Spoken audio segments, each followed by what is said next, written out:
Hi there. It's me, your friendly teacher. Um, and today we're talking about nursing care of the family during labor and birth. So, this is kind of where it's all at and pretty darn fun at the same time. So, our objectives, you can say we're talking about those 1 to 3 stages. Going to talk about some complications, but the next class is when we'll really focus on that. So this is all the care stuff. Let's see. Again, always just a reminder that we have 2 patients when we are caring for a woman in labor. Okay? Antepartum is another word for somebody who hasn't delivered yet. Okay, so nurses provide the care that encompasses all the domains. We are taking care of the family, mind, body, spirit. Okay, and our job is to facilitate the labor process. Our goal: have a safe delivery and a healthy baby. That's always the overarching goal. Sometimes we get to that point with different ways. Okay, so we talked about first stage of labor obviously begins with regular uterine contractions. The latent stage, or the first stage of labor, ends with full cervical effacement and dilatation. In the first phase, though, when it starts, you're in the latent phase, the early stage of labor, and we have regular contractions. First-time moms usually come in pretty early. Everybody can have times when they think they're in labor and maybe they're not in labor. So we always encourage moms to come in as much or as often as they need to.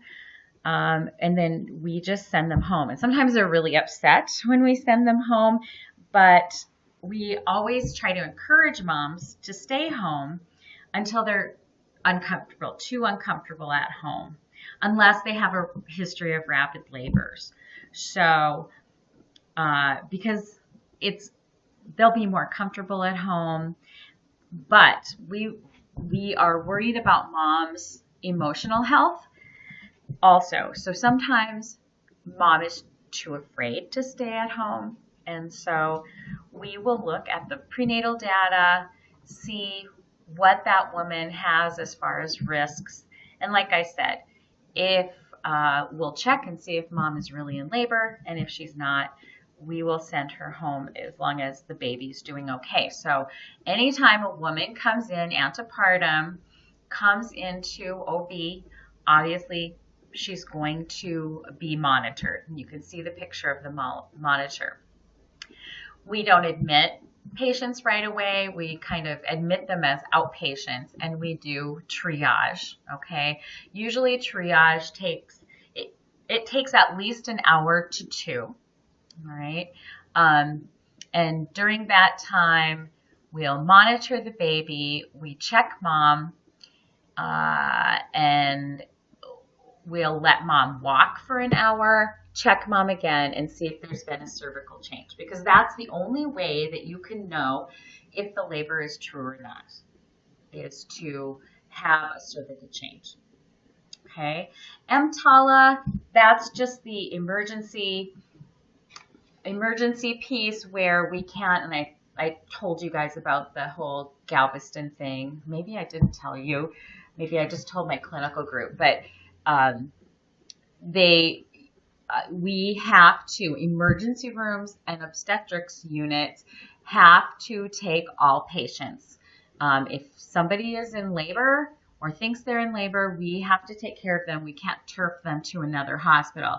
Now that doesn't happen here, but in the South, when I started working, there were separate hospitals for people who were indigent or didn't have enough money.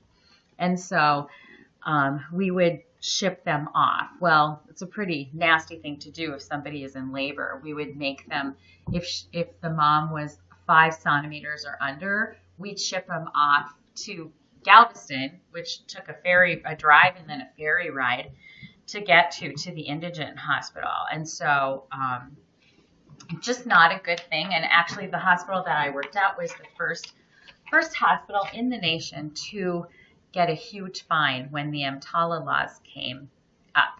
The EMTALA laws say we have to take care of everyone in an emergency or labor situation.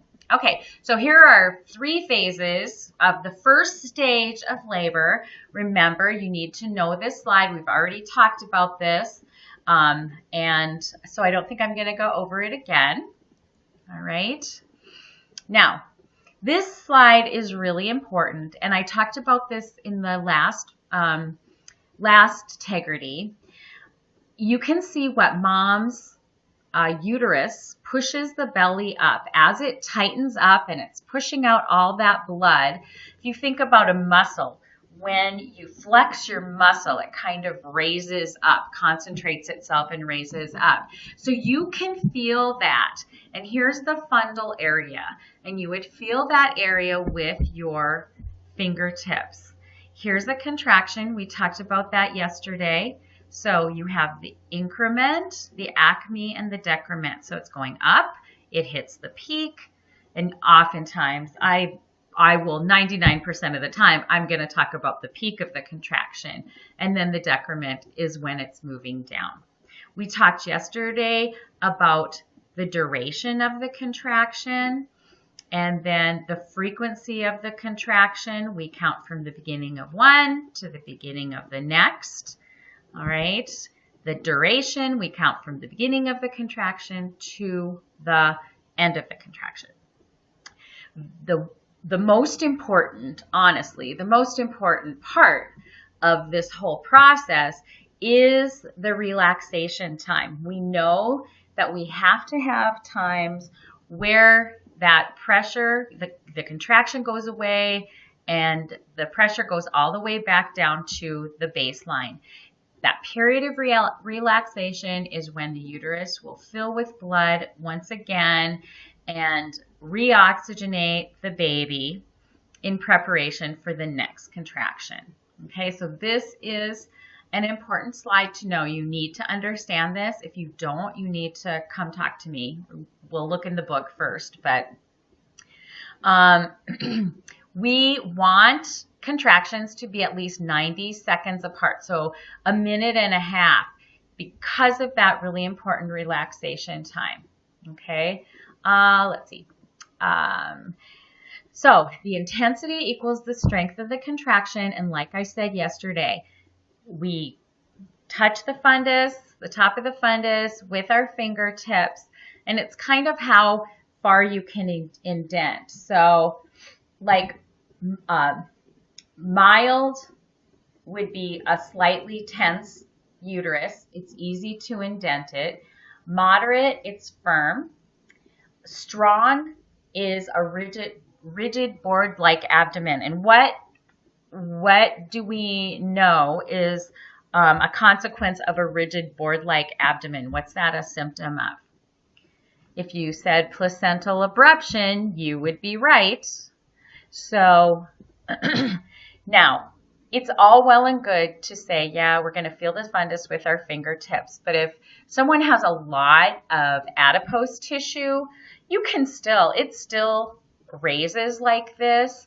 But if there's a thick amount of adipose tissue between the skin and the uterus, it's going to be much harder to see whether you can indent the uterus or not. So what we're after is nice moderate contractions. We don't want them too strong, because if that's happening, we're not getting that nice period of enough of a relaxation, and you can have an abruption because of that. So that's no good. Okay, so first stage of labor. How do we know whether mom is in true labor or false labor? The cervix changes. okay? Obviously, you have to have contractions, but contractions could be Braxton Hicks contractions, right? And they're not changing the cervix. So we look for cervical change.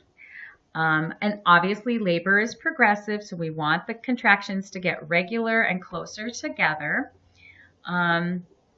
Usually the pain from the contractions will radiate from the back or to around the abdomen as they get stronger. And the contractions won't change with activity. So if mom's been walking around, we usually will counsel her to take it, drink some water so you're well hydrated, lie down on your left side. If the contractions go away when that happens, she wasn't in true labor. If she's been laying down, noticing contractions, we do the same thing. Drink some water, get up and walk around. And if they go away, obviously, it is not true labor. True labor will not stop. Now, I want you to look in your Kaplan Basics book on page 496, table 2.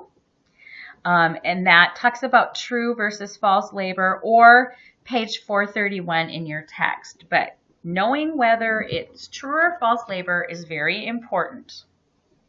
Okay? And then we talked about the triage and EMTALA laws, and it's not, innocent till proven guilty. We always consider mom to be in true labor unless the provider says she's not. And around here, it's just not a problem. We take all comers. So, all right. So, okay, assessment, nursing diagnoses. We admit our patient. Usually we're doing triage to the labor unit. If we already know, again, we will put mom on the monitor, get a good strip. If we get a reactive strip, we'll check the cervix, take mom off the monitor, let her walk for a while, check the cervix again. If mom's made a change, we will call the doctor and get her admitted, okay? When we actually put mom on the monitor, we will take vital signs and take kind of a recent history. We already almost always have mom's prenatal history. Once they get to be about 36 weeks, the clinic will send the prenatal history over to labor and delivery. So 90% of the time we have that, unless we have somebody who hasn't had prenatal care. The American College, ACOG of obstetricians and gynecologists have a pretty set way that they document prenatal data. Let's see. And then we also, of course, interview her. So what kind of questions would we ask when we're admitting her? Think about them. You would ask when the contraction started, if she's having any bloody show. We know that cervix is friable, so if she is having some bloody show, we want to know if she's had recent intercourse.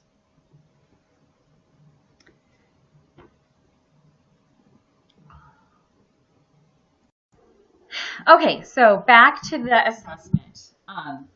In the interview, obviously, we're going to ask if she's leaking at all and if there's bloody show. So there would be that's just some pink or bright red vaginal bleeding. That would be normal. If there is just a little, it might be because that they had just been to the doctor and the doctor did a vaginal exam, or they might have had intercourse. So that's something that they need to watch for. Women with a history of sexual abuse, we have to be very, very gentle with. That's one of the big psychosocial factors. We have to be very gentle with these women. Obviously, this can create flashbacks. Most of the time, there's some PTSD. And so always ask before touching. no restraining in any way. We would probably be limiting vaginal exams, limiting the number of people or the different people that come that take care of her. Try to have just one nurse be with that patient. We would obviously act as an advocate. So, and always with women who have a history of sexual abuse, we would want to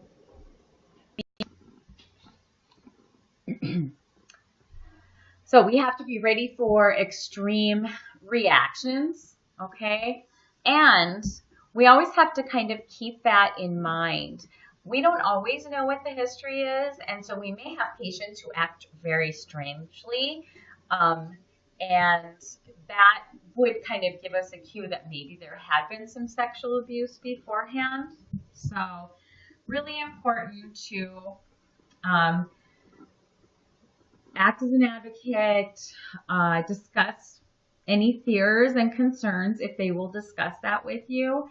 For all of our patients, we would include the coach in everything that we do, and then just try to give mom as many choices as possible so that she feels some control. To that end, we have birth plans. Patients used to come up on the unit, and we would do like all of the admission data that we would normally get when, like the family history of disease and her history of disease and all this kind of stuff. If we normally get that when we do the birth plan, and then we ask mom what things that her plan is for labor. Now we have something called a birth designer who does that for us. But so most of our admission sheet is filled out then before mom comes in labor, so that she doesn't have to do all that when she's laboring. And there's information about the birth plan, further information on page 435, box 19-2. So you might want to look at that. Okay. So assessment, nursing diagnosis, we get all of our admission data. And there is, and I believe I told you about this yesterday, the birth practices in different cultures on page 434. So that's a good thing to read. And then we want to encourage, not just ask, but encourage requests. For all women, there is kind of this whole, they call it the goddess complex, this whole right way to behave or right way to give birth, or, and women will give birth their way, the way that they give birth. There is really no right way or wrong way, and they need to know that that's the case. All right. In some cultures, we need to realize that the father isn't present, and that's just normal for them. The women take care of the laboring woman. And then non-English speaking women in labor, obviously we need an interpreter. Know that this will increase anxiety quite a bit. And so it's very important that you are actually seeing the interpreter. It's best to have a face-to-face interpreter. And we're not supposed to use family members as interpreters, but sometimes in a pinch, you really have to. So, okay. And then on tables 19-1, page 436, and 19-2, page 438, are the labor stages and phases. So know that you have to know the labor stages and phases, what they are, how far dilated people are when they do it. And then on the bottom, let's see, we do an assessment. We do vital signs when we admit. And then we also do Leopold's maneuvers. Now, Leopold's maneuvers are a special way of abdominal palpation for us to kind of figure out where the baby, how the baby is lying in the uterus. So, is the baby head down? Is there, head to or are they facing the right, the mom's right or mom's left?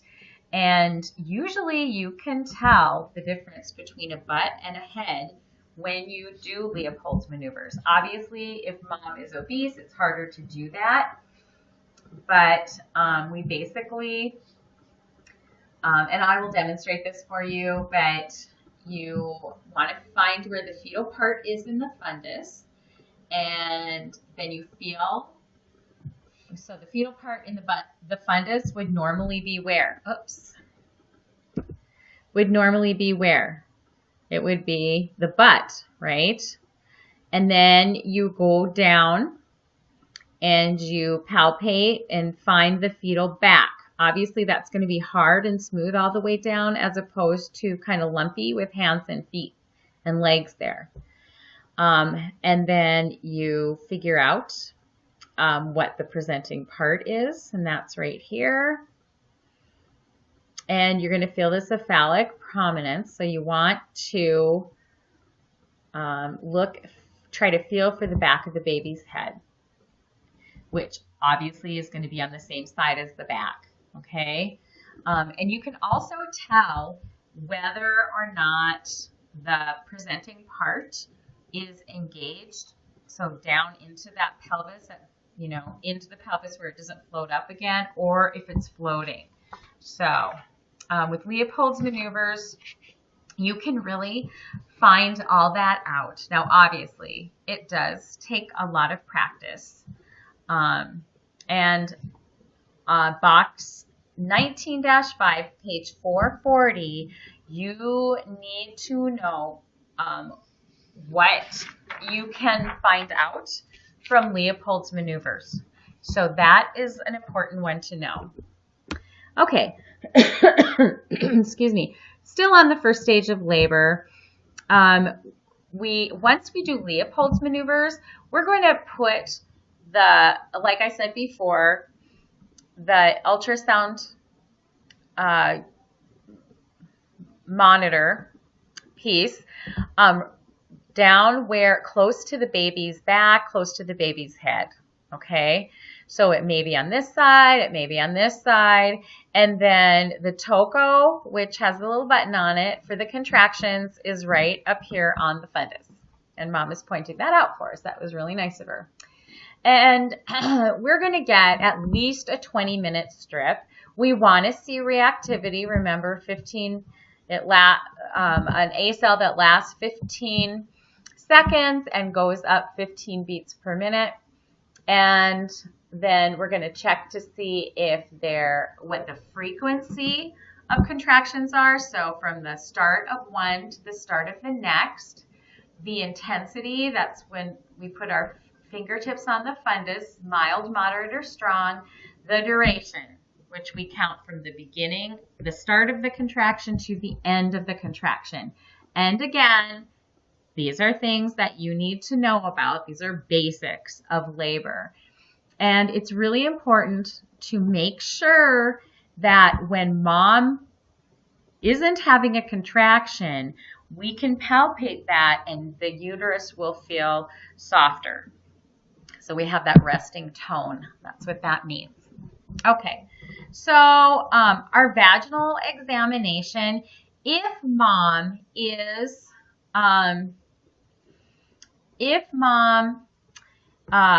thinks that maybe her water broke, we want to know for sure. We can do something called an amnisure that's in this box. There's you can't see it, but there's a little cotton tip swab that we swirl around in the vagina, and then you put it into this little thing, and we send it down to the lab, and they can immediately tell us if there's amniotic fluid in the vagina, okay? So we would want to do that before we did a vaginal exam if mom thinks she may have delivered, or not delivered, her water is broken, that's what we would do before we did a vaginal exam. And 25% of labor actually start their labor with a spontaneous rupture of membranes. It happens all on its own, sometimes even without contractions. And when that happens, whenever mom's water breaks, it starts a clock, because we want mom to deliver within 24 hours of her water breaking, because after 24 hours, her chances of getting an infection, a uterine infection, go up quite a bit. So it's really, really important. Other ways that we can just check to see if the water is broken, we have nitrazine. It's a pH paper, and we can dip it in the amniotic fluid, which is alkaline, so the nitrazine paper turns blue. But AmniSure is probably the gold standard. Okay, so after we assess those amniotic membranes, we're going to do a vaginal examination.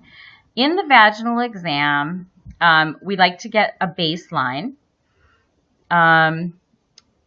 And we will check to see if there's effacement, dilatation, how far down the baby is, how soft the cervix is, if the cervix is kind of back in the vagina or if it's nice midline up front. So this is a must read, box 19-6, page 444. So you absolutely have to look at that one too. So when else do we do exams? We don't just do exams willy-nilly. If mom isn't ruptured, it's not as big a deal, but if her water has broken, we would only do exams if there's a change.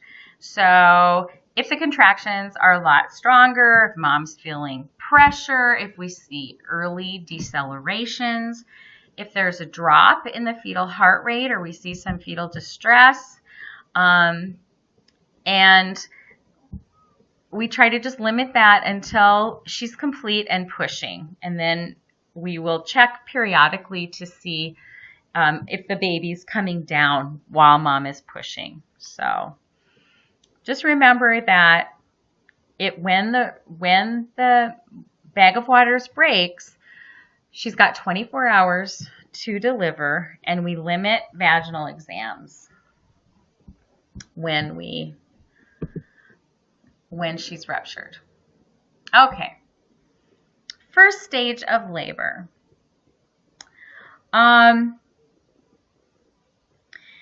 Let's see. During transition, so transition is that third phase of the first stage of labor when mom dilates from 7 to 10. Usually that's around the time that the water will break. If we haven't broken it for mom, if she has a spontaneous rupture of membranes or SROM, they'll usually rupture in transition on their own. But if she has like a nice bulging bag of membranes in front of the head, and we feel like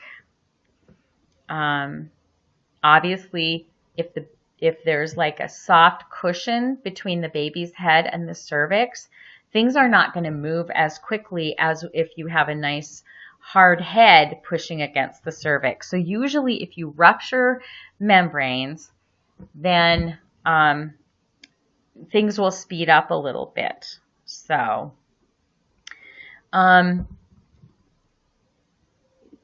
and the bag of waters can break spontaneously anytime. All right. So when the water breaks, this is very important. The first thing you want to note, because we would not, just to be clear, we would not rupture mom's bag of waters if she weren't on the fetal monitor. Okay. So you put mom on the monitor or have her on the monitor, and then there's, oh, sorry about my dog. Okay, so we know what the heart rate's doing, and then we use a little hook, and I'll show you this hook. I'll show you this hook later on. We use a little hook, and we put it between our fingers when we're doing a vaginal exam, and we hook those membranes, and usually you have this gush of fluid. So the first thing you want to look at is the color of the fluid. It should be clear. Sometimes there's little white chunks of vernix on them. It should not smell, okay? So if it's stinky, that's a problem. And then the amount of fluid. Is there just a tiny little trickle, or is there a lot of fluid? If there's a color to it, usually it's because the baby had a stool in that bag of waters, and so we call that meconium. Meconium stained fluid. If it smells, that's when we see an infection. Okay, but the first thing you're going to look at is, that you're going to note the color, the amount, and the smell. All right. We don't do as many, it used to be everybody got a urine test and a CBC and all this kind of stuff. Sometimes they don't get a whole CBC. They will do an H&H. If they're going to have an epidural, we would check platelets. We don't do a routine urinalysis. We do mostly, if we're going to collect urine, it's for a drug screen, or if mom's showing signs of an infection. But we can test mom for drugs if she hasn't had enough, if she hasn't had very much prenatal care, if she seems like she's high, if she's got a history of drug use, all those kinds of things. Then we'll at least check the H&H and platelets. And then usually we have a documented HIV status. But if there is none, we will try to get, obviously we have to get mom's consent, but we will try to get a rapid HIV test. And mostly that is so that we know if mom is positive for HIV, we would need to start treating the baby right after the baby's born so it doesn't seroconvert. So that's the biggest reason for knowing HIV status. Obviously, standard precautions are going to be important for everybody. And, there are very few places that are as bloody as labor and delivery, kind of uncontrolled blood or body fluids that might spray at you while mom's pushing. So, wearing eye protection, face protection is really important with standard precautions. So we will always hold a tube of blood to do a type-in screen because all of our patients are at risk to need surgery. So, and then if the group B strep status is unknown, we'll do a rapid test. And again, we want to do this before we do a vaginal exam. Now, usually they check at about 36 weeks to check on that group B strep status. If mom has been positive for group B strep before, we treat her like she's positive again. And then if that's the case, we will be giving antibiotics, usually Pen-G, every 4 hours during labor. And we want to get at least one dose in her before she delivers. That's going to be very important to protect the baby from contracting that. Signs of potential problems are on page 444. There, mom having a temp. Maybe she started having cervical dilatation or effacement and things just kind of stop. Vaginal bleeding, blood-stained fluids. So those are some of the potential problems that we see on admit most of the time. Okay, so there's a care plan on pages 546 or 446 and 447. Let's see. And so if you want to look at that, you can. Our physical nursing care, first of all, we have very stringent standards of care. One nurse can take care of 2 patients until they're in active labor and they're low risk. Once they get into active labor or they need an epidural, then it's going to be 1-to-1. And those of you who've been on OB notice there's a lot of nurses hanging around. Let's see. So physical nursing care during labor. We need to do pericare for mom. She's pretty uncomfortable. We want to keep her dry and comfortable. She will be leaking fluid if her water is broken. And so if she's up walking, we give her the little disposable panties and pads. Usually we will give mom clear liquids in early labor, light meals like soup and a sandwich, nothing too crazy, because a lot of times during transition, moms will have nausea and vomiting. That's pretty common. So light meals, theoretically, if anybody can have a C-section at any time, you'd want to have an empty tummy, but there are lots of studies that are coming out that say that moms who actually eat during labor have better outcomes and need fewer C-sections. And then one of the first things that we do when mom comes in labor is to start an IV, and we just do a saline lock. We put IV fluids on as soon as, if we need to get mom ready for an epidural, we've got to run in a whole bag of fluids before she can have that epidural to support her blood pressure. And then during labor, we would only give like lactated ringers. We don't give anything with glucose or dextrose in it, because that will increase the sugar in the blood, and the baby will respond, the fetus will respond to that by producing a lot of insulin. And then we would have a higher risk of hypoglycemia in those babies after birth. So that's really a big deal. And that's pretty much on that. Elimination, we want mom emptying her bladder. A full bladder can actually hold that baby up, and so that the baby can't descend. The pressure of the baby sometimes makes it hard for mom to empty her bladder, and so we may do intermittent catheterization. If a mom has an epidural, we will put a Foley catheter in. We have to, of course, before mom starts pushing, we've got to take it out, because that balloon can cause damage if mom is trying to push a baby out past that. You don't want the balloon to rupture in mom's bladder either. Okay, so a full bladder can not only just hold the baby up and kind of slow things down, but if the bladder's too full, you can have some high blood pressure too. So that's not a good deal.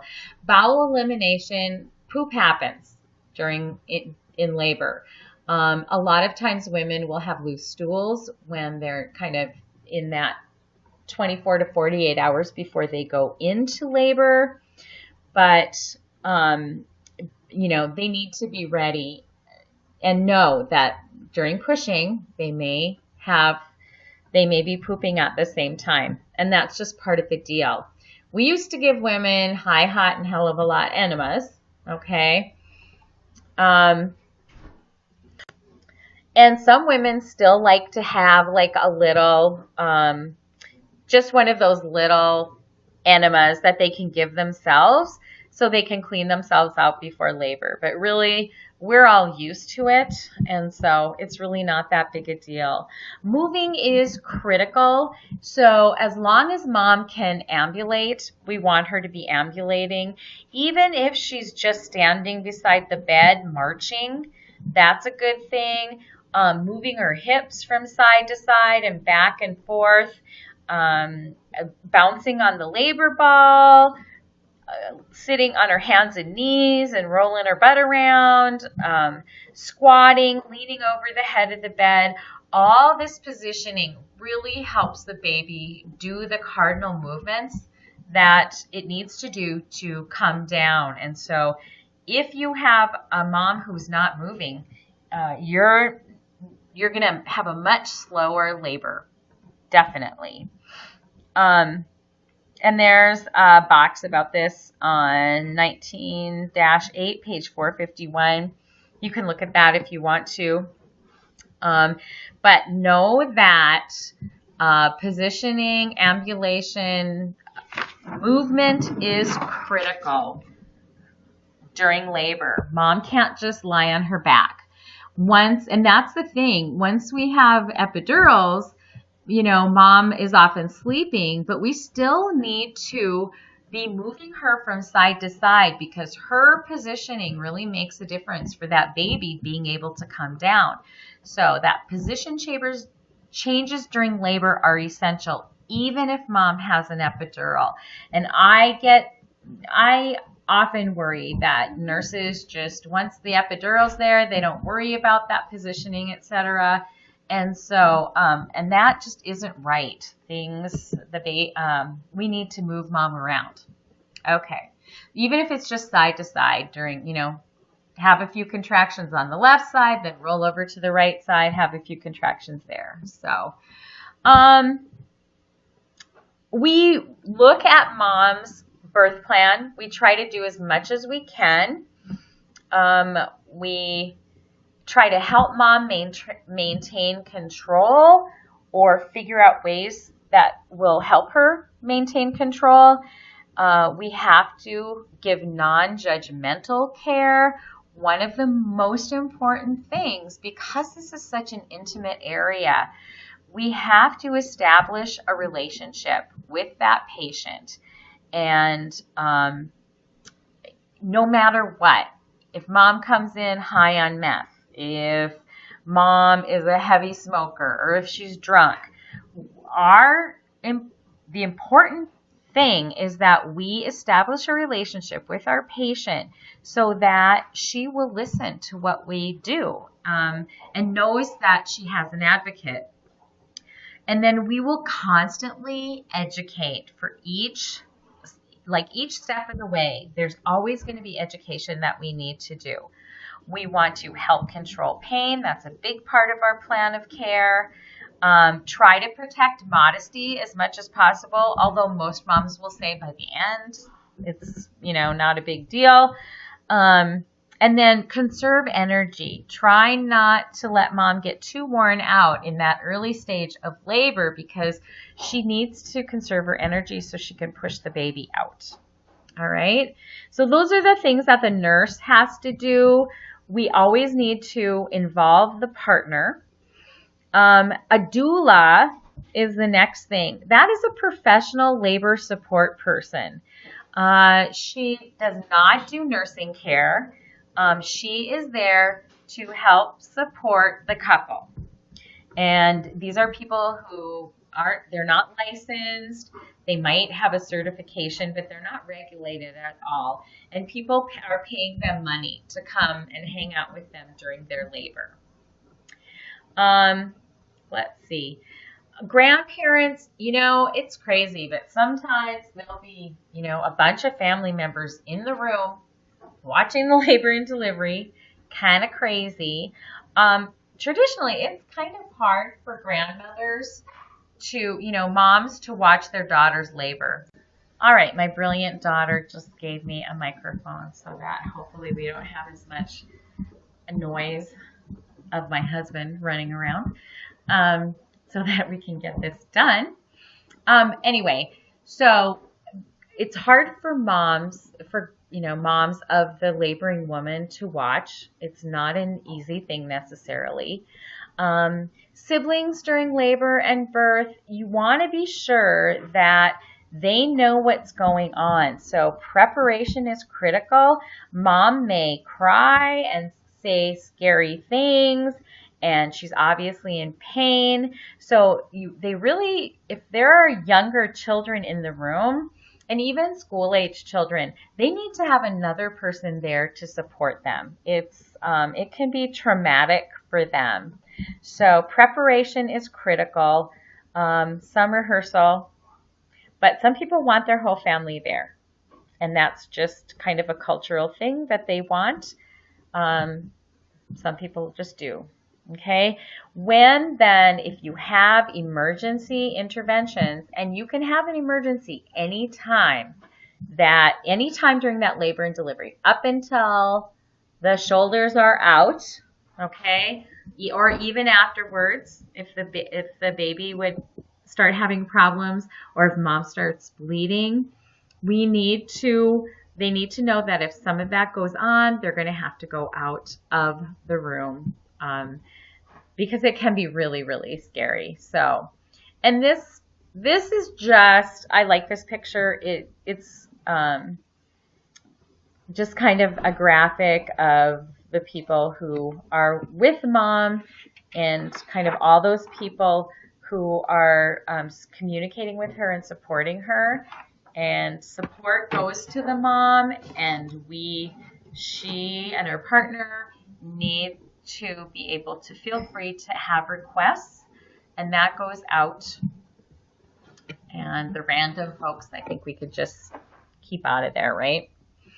Okay, so let's do a case study here. We have a 22-year-old woman. She comes to triage. When you ask her reason for seeking care, she states, "I keep changing my underwear, but then it gets wet again." So what other information do you need to gather? What are you going to ask her? What questions are you going to ask her? So some of the things that you're probably going to ask her is, what baby is this for you? When is she due? We're going to want to know, we'll get vital signs. We'll put her on the fetal monitor. Ask her if she's having any contractions. Ask her if she's had intercourse, if she's having bloody show. And then what are you going to do to try to figure out whether or not she has that bag of waters, her amniotic sac is ruptured? Because that's what you would be thinking if she continually is feeling wet. Now, I will tell you that you can be pretty sure that she's ruptured, but that is not always the case.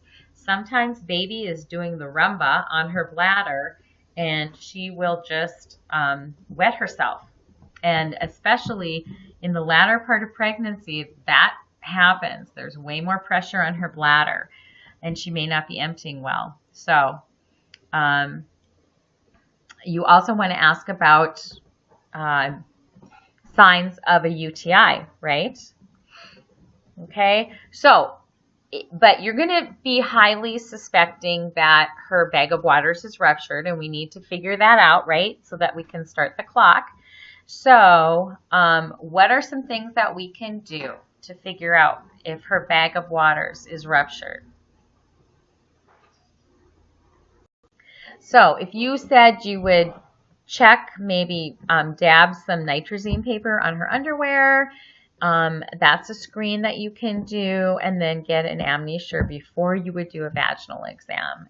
Then you were right. So her bag of waters is not ruptured. We did an amnisure and it came back negative. What are you going to do next? Okay, we're have her on the monitor, and we're going to check her, do a vaginal exam. And what things, think about what we're looking at on the vaginal exam. And we see that her cervix is dilated to 2 centimeters. She's 50% effaced and at a -2 station. So is that above or below the ischial spines? If it's -2, it would be above the ischial spines. So what stage and phase of labor is she in?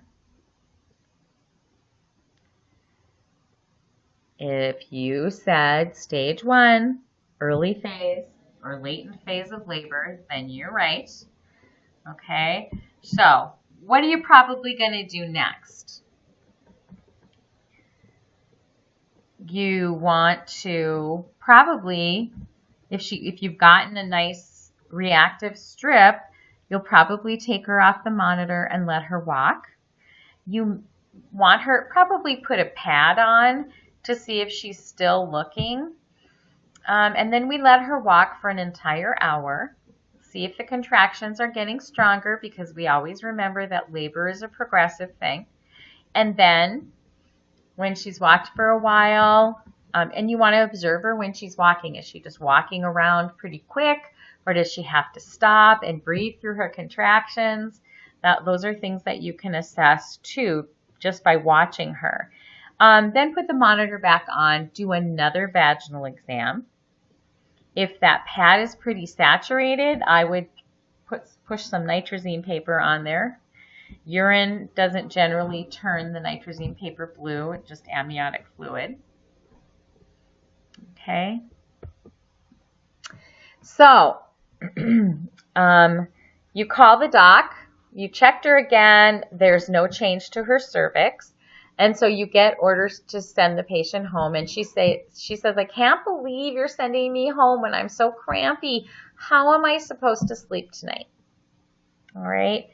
So what are you going to suggest? Comfort measures. What would you suggest? Think about, we want her to stay hydrated, because sometimes moms will be crampy or can have contractions when they're dehydrated.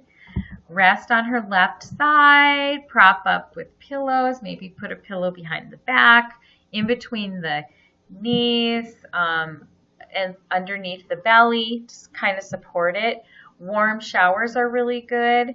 And then if she's kind of in that, early latent phase of labor, but she's not really totally, going great guns and dilating, you want her to tell her that she should try to rest as long as she can. Okay? So, teaching that is essential to do when mom is going to go home. We want to be sure she knows what the signs of labor are. So she needs to come back if she has a gush of fluid, if she has vaginal bleeding, but tell her that she may have a little bit of spotting because of the vaginal exams that you did. But she could have, but if, she has a gush of bright red blood, she needs to keep doing kick counts and paying attention to the baby moving around. Danger signs would be signs of a UTI, bleeding, a contraction that doesn't ever let go, and her tummy is really hard, and then when to return. So usually we say, it's kind of hard to say, come in when the contractions are 2 to 3 minutes apart or whatever. But usually I just say, come in if you're too uncomfortable to be at home.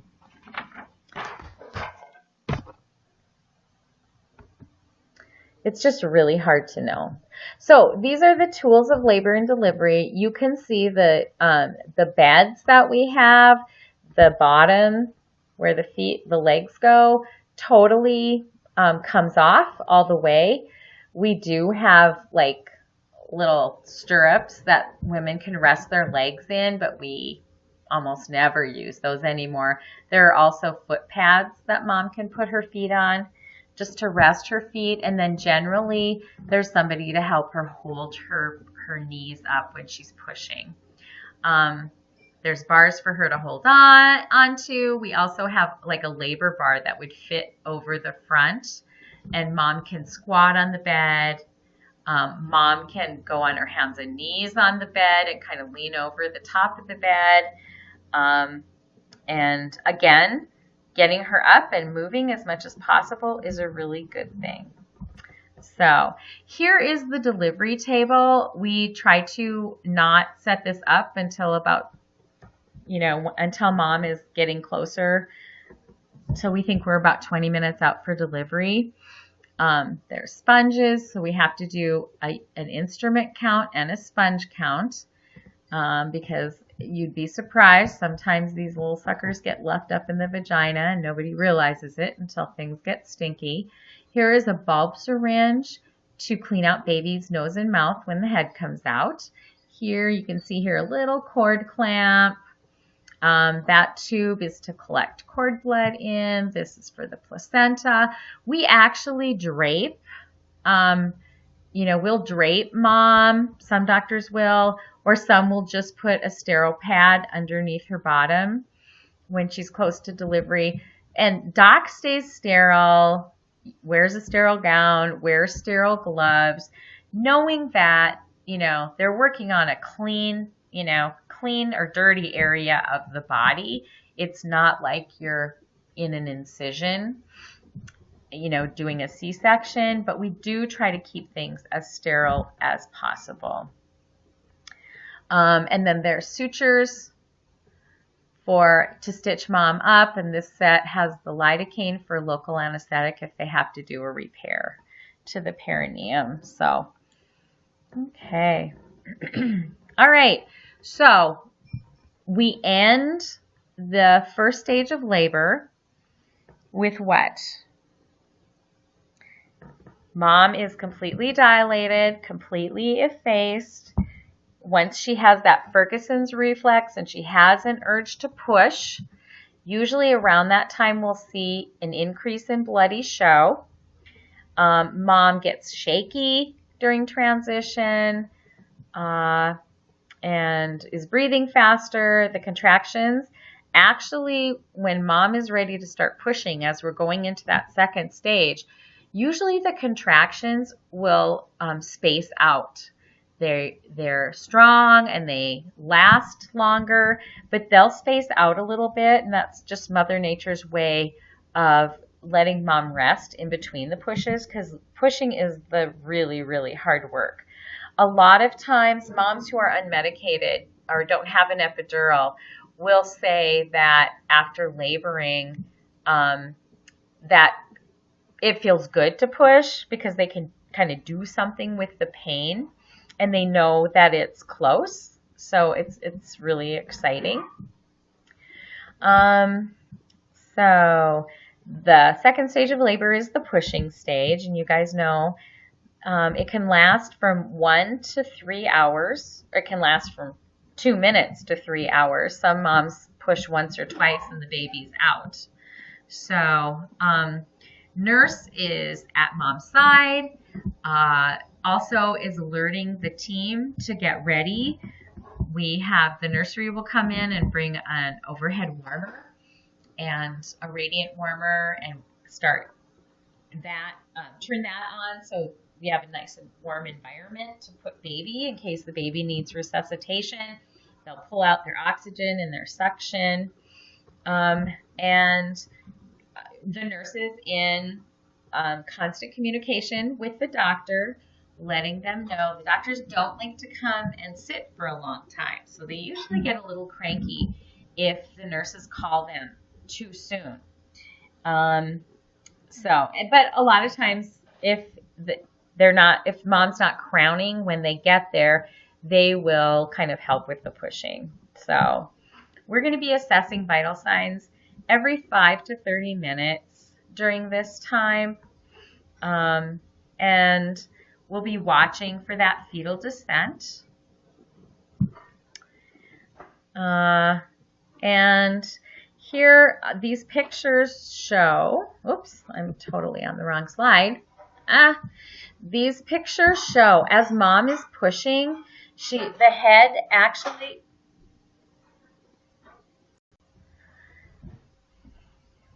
so this just shows as mom is pushing, she tends to go, it's just like she's sort of forging the way. So she pushes, and as she pushes, the baby's head goes down, and then as she relaxes and the uterus relaxes, the head slides up.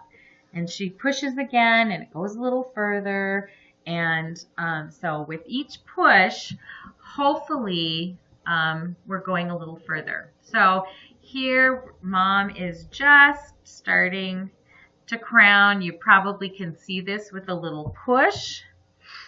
As she pushes more, the head is showing, okay? And I would call this crowning, okay? Really, this is really good crowning. We want the doctor to be there. And this is what we would call the ring of fire. There's a lot of burning that goes on. Birth is imminent, okay? With any push, that baby could come right out again. So, all right, in the second stage of labor, we talked about this before, we have 2 phases. Mom is complete and the contractions just move the baby down. We see this a lot more if mom has an epidural and doesn't feel the urge to push. But once the baby hits the floor of the pelvis, you have Ferguson's reflex, and she has that urge to bear down. And then we have the active phase of the second stage of labor. We want to have mom rest as much as possible between contractions. We will be doing pericare constantly, and we're going to try to keep everybody calm and give lots of encouragement, help mom breathe,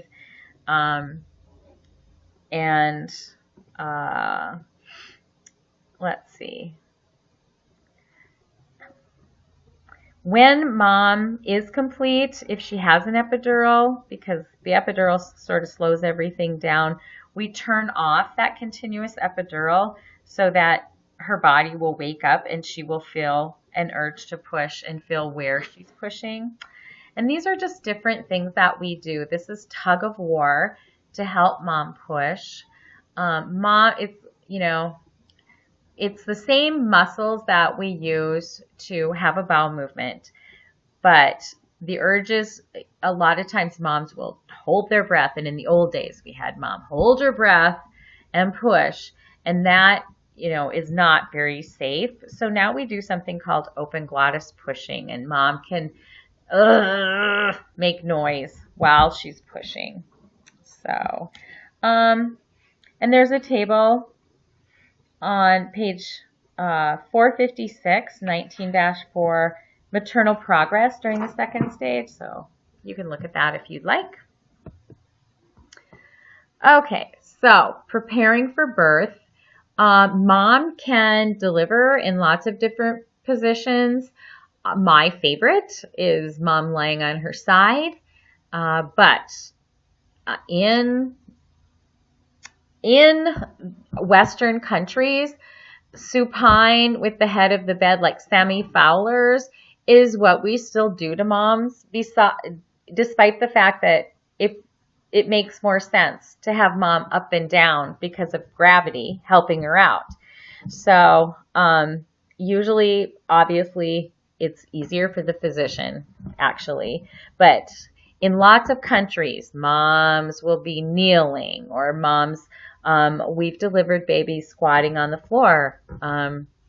All different kinds of ways to deliver those babies.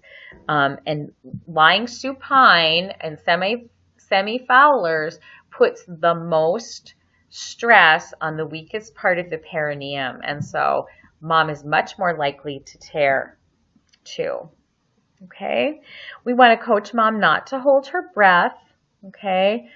Just to kind of push, grunt, push, that open glottis pushing. We're going to be constantly, we don't want the Valsalva's maneuver. We're going to constantly be looking at the heart rate and pattern. But when mom is pushing, we would expect that we would have what kind of decels? If you said early decels, you're right. Okay, the ones that mirror the contractions. We would expect that. That would be normal. Okay, so let's see. We encourage mom to follow what her body is telling her to do. And then again, we want to give the partner different things that they can do to help mom for whatever she's going through, with, if it's massaging or squeezing the partner's hand or holding a leg, any of that kind of stuff. But we want to definitely involve the partner. And you'll see deliveries where the partner is asleep on the couch and barely wakes up for it. But most of the time, the partner is pretty engaged. And again, gravity is our friend. It is, when mom is upright, it enlarges the pelvis. It increases uteroplacental circulation, decreases exhaustion, and it maximizes that being able to push. Okay, so mom can push squatting, sitting straight up with her legs crossed, on her left side, on her right side. You can do lots of different pushing. And then we bring that birth table in. We make sure that we have O2, and suction is always there for mom, but the nursery comes in and hooks everything up that they would need for baby. Okay, so in the second stage of labor, you can see the care provider is kind of pushing against the bottom of mom's perineum. That is supporting that perineum. It's less likely that that mom will tear if she's given time to stretch and that the bottom is supported. So we do our births in the birthing room unless it's something like a high risk thing, like a twin birth, that we may have to do a sudden C-section right away. Just kind of depends. So we've seen the crowning. And the Ritigan maneuver is just that pressure against the rectum to help support the perineum. Sometimes there is a nuchal cord. So the baby's head would come out and the provider would feel around the neck to see if there's a cord around the neck, because if the rest of the body comes out, it's going to put too much pressure on the cord and stop the perfusion. And so we don't want to do that. Most of the time, if there's a cord around the neck, it's loose and we can slip it off. Sometimes it's looped around the neck 2 or 3 times. So we may have to clamp it in 2 places and cut it while it's still around the neck and then unwind it. So, and if it had gotten really tight, our strip would have looked terrible and we probably would have done a C-section. So that's why it can happen. And in the old days, we used to help mom by pushing on the fundus, and all sorts of problems can happen if we do that. So we do not do that anymore. And so once we get the shoulders out, that's the widest part, and where the baby can get stuck, and we'll talk about that later. But we will start an immediate assessment of the baby. So normally we will just put the babies right on mom's chest. If she does not want the baby until they've been wiped off, we'll put a blanket down and wipe the baby with a warm blanket, gently stimulate them, mostly by rubbing is enough stimulation, and then put them skin to skin as soon as possible. And then we will clamp and cut the cord if we haven't done it already. And then at 1 minute and in 5 minutes, we assign APGAR scores to make sure the baby is doing well. And if the baby needs support, give O2. If the baby comes out floppy and the heart rate is below 100, we will actually, put the baby on the warmer, bag the baby, and kind of usually at that point they'll do fine. If the baby is really traumatized, we'll transport them to the NICU. Okay. But we're going to check the heart rate and the breathing. That's the most important thing on the baby. Now, some of the things that can happen when mom has delivered a baby is the perineal trauma. perineal lacerations. And of course, because we have mom lying on her back, and there's lots of pressure on that perineum, the thinnest part of the perineum, mom can tear. Normally, we don't make a cut, an episiotomy anymore. Mom will usually tear if that's going to be a problem. And so we have first degree, second degree, third degree, and fourth degree. First degree is just a tear in the skin, pretty minor. They'll usually just take a couple stitches, but it doesn't hit the fascia or the muscle. Second degree extends actually through the fascia and the muscles, but it doesn't get even close to the anal sphincter. Okay, third degree is a tear that goes all the way down and through the external anal sphincter. And then a fourth degree just is a total blowout. It goes all the way through the rectal mucosa. So you have a totally open area from the vagina through the rectum. Okay, and any of these, well, the third degree and third degree and fourth degree are considered an operative delivery. Once you start involving the anal sphincter, the repair is more complex, and they definitely can cause issues later in life with bowel and bladder. And so a lot of times moms later in life will have to have repairs. There can also be a tear in the vaginal wall, and there can also be a cervical tear. If the baby comes really fast, that's when you see those vag wall tears. Or if mom has pushed through her cervix, if her cervix isn't complete, you will see, that's when you will see a cervical tear. So we do not like that so much. In the olden days, the physicians always thought that it was much better to sew up a nice clean cut than a laceration. And so they would cut episiotomies. And here's a midline episiotomy. And this is a medial lateral episiotomy.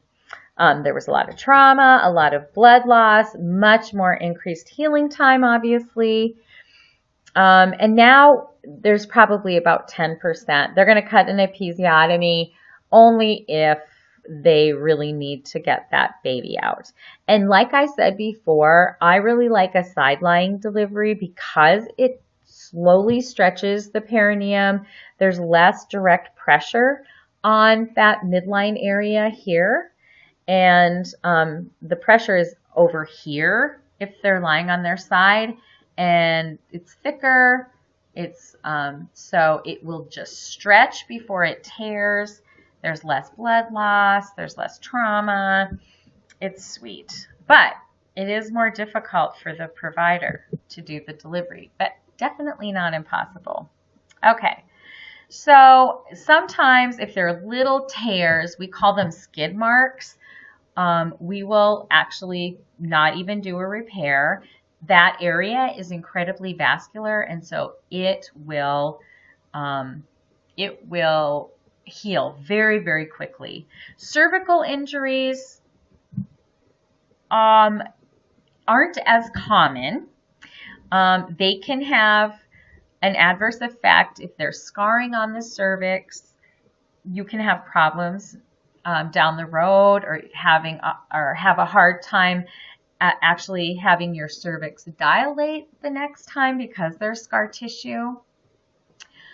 So you can see there's a whole explanation of the episiotomy right there. So, okay, now our baby is out, and so we go to the third stage of labor, and that is the placenta coming out. All right, and it's definitely the shortest. And usually the placenta separates and comes out within 10 to 15 minutes. we want it to be out, no later than 30 minutes. If it is later than 30 minutes, they worry about a retained placenta, and that's just when it won't come out. And sometimes they have to reach in and pull it out and then clean out the vaginal wall. And it's a mess and very uncomfortable. So we don't really like to do that. I do have to say, I had a friend who had 11 children, and the first 6 she had at the hospital, and she had to have manual removal of the placenta every time, and she had a postpartum hemorrhage every time. And for the next 5 children, she delivered at home. And she would just walk around with the cord hanging out between her legs. And she said that in 2 hours, the placenta separated on its own and, came out without a problem. And she didn't have a postpartum hemorrhage. So sometimes I think I have to agree that the providers get a little antsy. They want things to happen more quickly.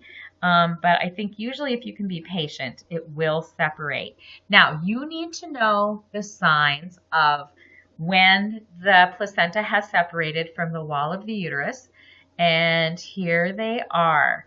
So there's a sudden gush of blood, usually darker blood from the introitus, the opening of the vagina. The umbilical cord all of a sudden looks longer, okay, because more has come out. Mom may feel vaginal fullness and kind of an urge to push. And we have mom bear down, and usually they just slide that placenta out, and we put it in the tub that comes in the delivery pack.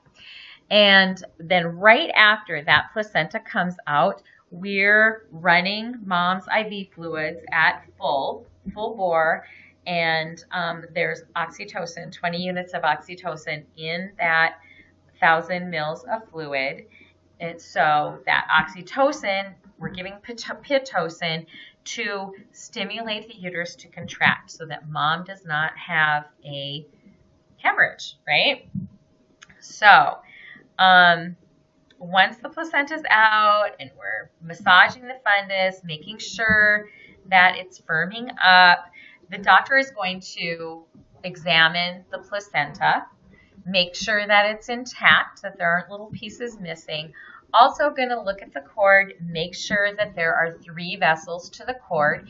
If there are only 2 vessels, a vein and 1 artery, there could be a genetic problem that's going on. And so we would, look further into that. Hold on. Yeah, I had to just stop because Kira is telling me that she's sharing everything I'm saying with people on her group chat. Well, not everything, she says. Okay. Anyway, let's get back to this.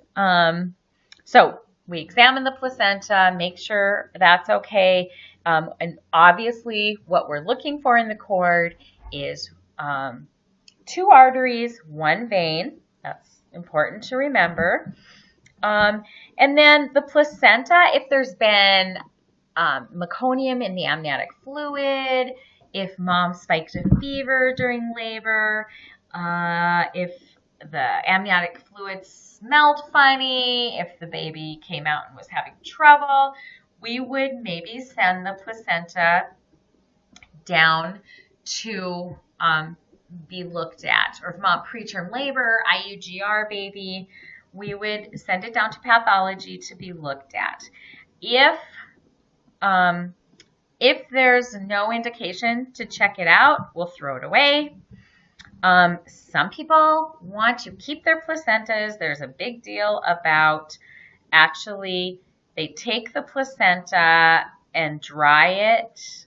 I think they send it off somewhere and they dry it out and put the powder into capsules, and they eat take the capsules, or they eat the placenta, or they plant the placenta. under a tree. People do crazy things with their placentas. It's kind of a big deal right now and interesting. Actually, people were getting very sick when they were taking their placenta in capsules. And so that is not encouraged at all, but it is their own placenta. So, that is once the placenta is out, then we're going into the fourth stage of labor. And this is kind of the time where we're watching mom very closely. We're doing pericare,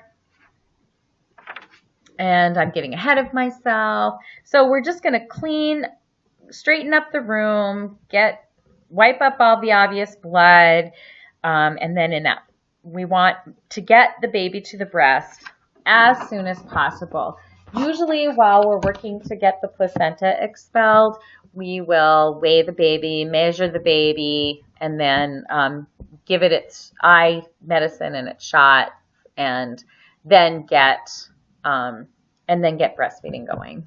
So here is just a graphic representation of the placenta separating, and you can see it's starting to tear away. And then when it is torn away, the cord looks longer, okay? And this would be the time that there would be a gush of blood. And then when it's coming down here, mom would probably feel a little urge to push or fullness in her vagina, and we would just guide that out. So if you're not pulling it out, it's a good thing. Now, the placenta will come out one of two ways. It will come out with the baby side up. So the baby side up is shiny because that's where the amniotic sac is attached to the placenta, and the cord is coming out the middle. So we call that shiny Schultz. Sometimes the placenta will come out and the side that was attached to the uterus is on top, and we call that dirty Duncan. You can see all the bumps in the placenta. So shiny Schultz, dirty Duncan. When we check the placenta, we're checking to make sure that none of the cotyledons are missing. So we don't have to go back up there and get them later on. Okay, so this is a mom. This is very typical right after delivery. The most important thing for the baby is to get them dried off so they don't lose heat by evaporation, and get them skin to skin with mom so we can keep them warm and also help stabilize their respirations. So the fourth stage of labor is recovery. It's 2 hours. You're taking vital signs every 15 minutes. You're checking the fundus every 15 minutes or more if there's an issue. This is when, if mom's having bleeding, or this is the time that she's at the highest risk for hemorrhage. It is the most dangerous time for mom. If she's got preeclampsia, she could still have seizures. So we really we're watching mom very closely. You cannot minimize the importance of really watching mom very carefully during that fourth stage of labor. So a lot of times mom may be shaking. It's kind of a reaction to having the baby. She's usually not cold. And during this time, again, we're weighing and measuring the baby, but we really want to get the baby to breast. If we get the baby to breast, you're going to have a natural increase in oxytocin, and that, again, will help the uterus to cramp and lessen the chance of a hemorrhage. Once mom is feeling better, vital signs are stable, she's not bleeding, we will get her up.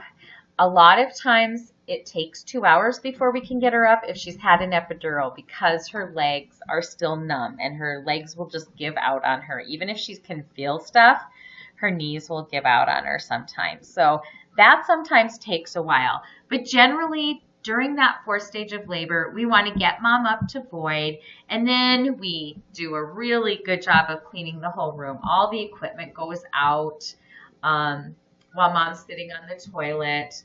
We teach her pericare, which is we have a warm squeezy bottle, and she needs to fill it with warm water, and then after she voids, she can spray nice warm water on her perineum and then pat it dry. Okay. If she's had an epidural, we'll take out the epidural catheter, and the nurses just do that and make sure that the tip is intact. And we'll watch this, watch for hemorrhage, of course.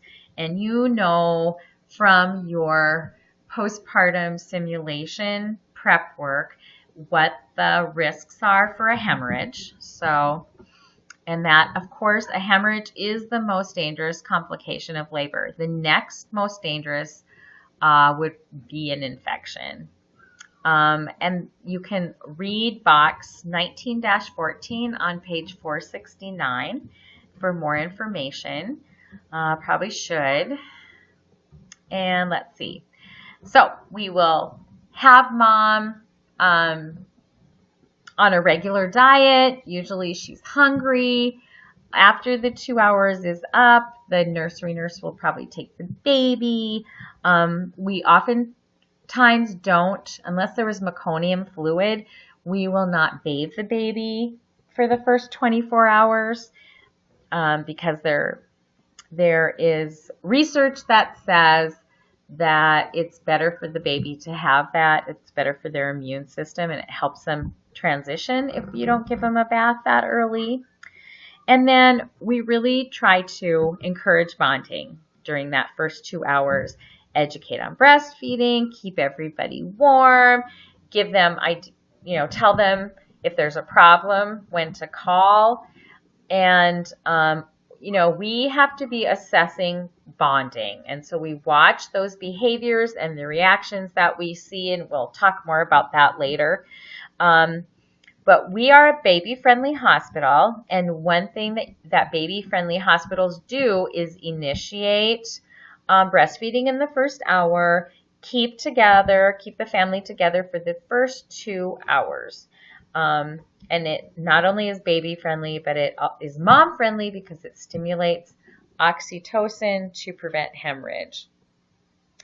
And even if the baby doesn't nurse a ton or doesn't latch on very well, just the fact that the baby has attempted and given a few sucks will help them regulate their blood sugar. So that's really good too. All right.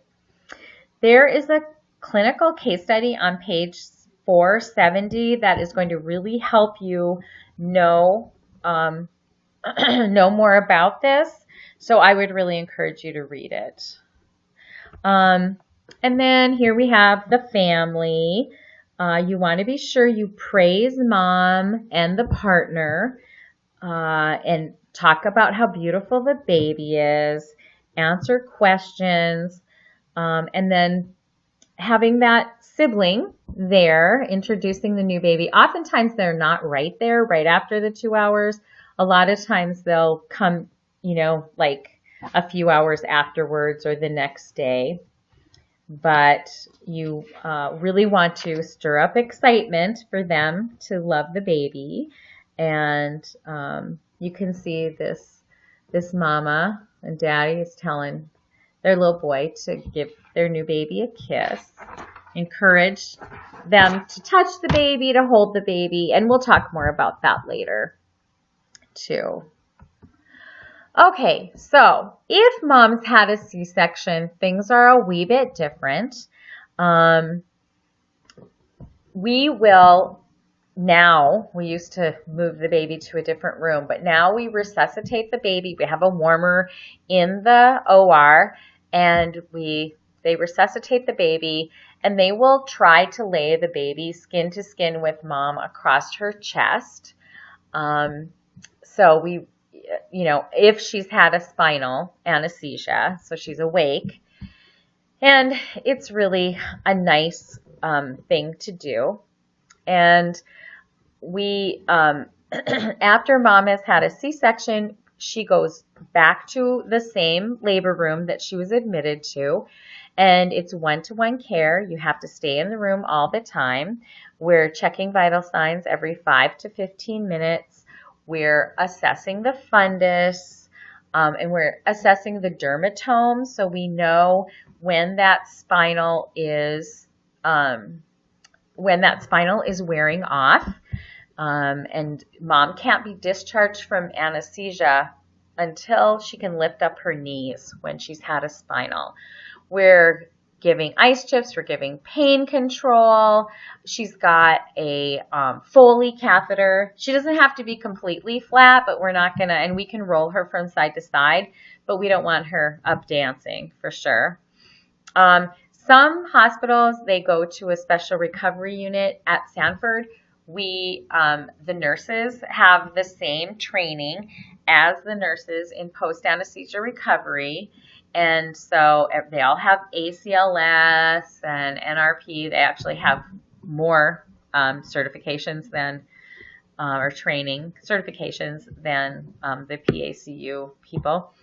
And so we will actually do that recovery.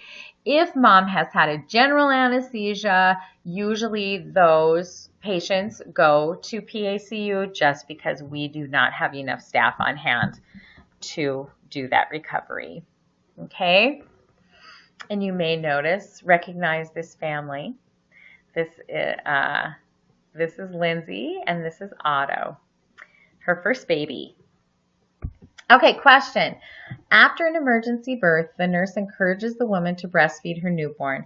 The primary purpose of this activity is to A, facilitate maternal-newborn interaction, B, stimulate the uterus to contract, C, prevent neonatal hypoglycemia, D, initiate the lactation cycle. So if you were going to circle all of the ones, the answers that are right, you would circle all of them, right? But the fact that it was an emergency birth, probably we're going to worry about, now you don't have a ton of information, but if it was a precipitous or they had to, if there was, the baby got stuck or something, we worry the most. Mom is at highest risk. The worst thing that can happen is a hemorrhage. And so then B, even though all of these are right, B then would be the correct answer, the most right answer. Okay. Let's see. Gosh, there was something else I was going to tell you. And then after a C-section, I do want to go back to that. After a C-section, for the first 8 hours, we're giving IV pain meds, mom's on clear liquids, all that. She's kind of a normal abdominal surgical patient, but we'll take her fully out, for sure in the first 24 hours. But moms we like to get them up in 4 to 8 hours. And moms who have had a C-section, now they're healthy, right? Even though they've had major abdominal surgery, they are very, very motivated to get up and take care of their baby. So it's not necessarily usually like a normal surgical patient. Our moms are moving much more quickly, and they're, breastfeeding every 2 to 3 hours. So there's all of that too.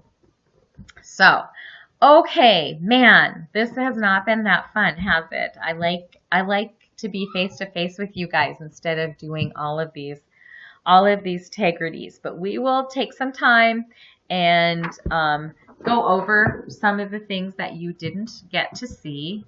And we'll do a little demonstration.